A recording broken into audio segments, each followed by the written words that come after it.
উত্তরায় দুর্ঘটনাস্থলে এই মুহূর্তে রয়েছেন সহকর্মী মেহেদী হাসান। সরাসরি যুক্ত হচ্ছেন তিনি। মেহেদী, আগুন লাগার কারণ সম্পর্কে কি কিছু জানা গিয়েছে কিনা? ক্ষয়ক্ষতি সম্পর্কে তো এখনো নিশ্চিত হওয়া যায়নি।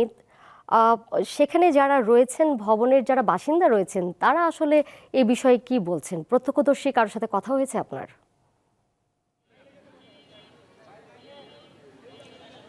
দোলা, এই ভবনে আবাসিকে যারা ছিলেন তাদের সাথে কথা বলার সুযোগ আমরা পাইনি। তবে প্রত্যক্ষদর্শী যারা সকাল থেকে এখানে আশেপাশে ছিলেন বা এখানে বিভিন্ন প্রতিষ্ঠান রয়েছে যারা কর্মের কাজের জন্য এখানে এসেছেন, তাদের সাথে কথা হয়েছে। এবং শুরুর দিকে আমরা যেটা জানতে পেরেছি, এখানে কিন্তু অগ্নিকাণ্ডের সূত্রপাতটা নিচতলা থেকে শুরু হয়েছে এবং আগুন ধরার কিছুক্ষণ পরে কিন্তু দুটো ব্লাস্ট হওয়ার শব্দ পাওয়া গেছে। এই দুটোকে সিলিন্ডার ব্লাস্ট হওয়ার শব্দ হিসেবেই প্রাথমিক পর্যায়ে ধারণা, এবং সিলিন্ডার দেখে এটি ধারণা করা হচ্ছে। এবং ক্ষয়ক্ষতির পরিমাণ আসলে এখনই বলা যাচ্ছে না। ভেতরে নিচতলায় একটি রেস্তোরাঁ ছিল, এবং দোতলায় একটি বিউটি পার্লার, এবং তিনতলায় ডেন্টাল সেন্টার সহ চারতলায় ছিল জিম। তো আসলে সর্বমোট ক্ষয়ক্ষতির পরিমাণ এখনই নিশ্চিত করে ফায়ার সার্ভিস কিছু তথ্য জানাতে পারেনি। আর এই ভবনটির বিষয় নিয়ে যদি বলি, এটি কিন্তু একটি পুরোপুরি আবাসিক ভবন, এটি কিন্তু কমার্শিয়াল ভবন না যে এখানে এতগুলো বাণিজ্যিক প্রতিষ্ঠান আমরা দেখছি।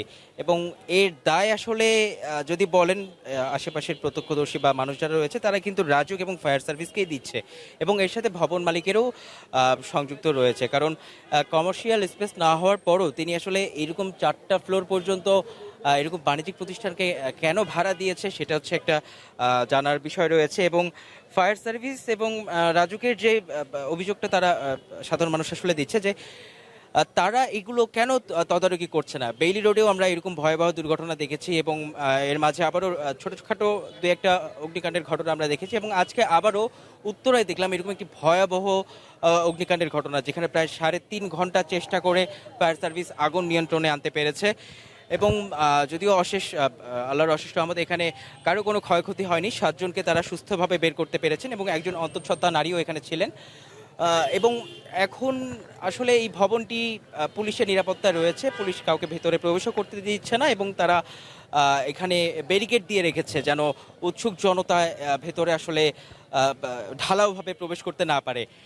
এবং এই ভবনের মালিক সম্পর্কে আমরা খোঁজ নেওয়ার চেষ্টা করেছি। এখন পর্যন্ত আমরা সেভাবে তার সাথে যোগাযোগ করে উঠতে পারিনি, এবং এই অগ্নিকাণ্ডের ঘটনার প্রেক্ষিতে তারও কোনো বক্তব্য আমরা পাইনি। এবং রাজুকের সাথেও আসলে এই বিষয় নিয়ে যোগাযোগের চেষ্টা করা হয়েছিল, তারাও এই বিষয় নিয়ে আসলে মুখ খুলতে চাননি।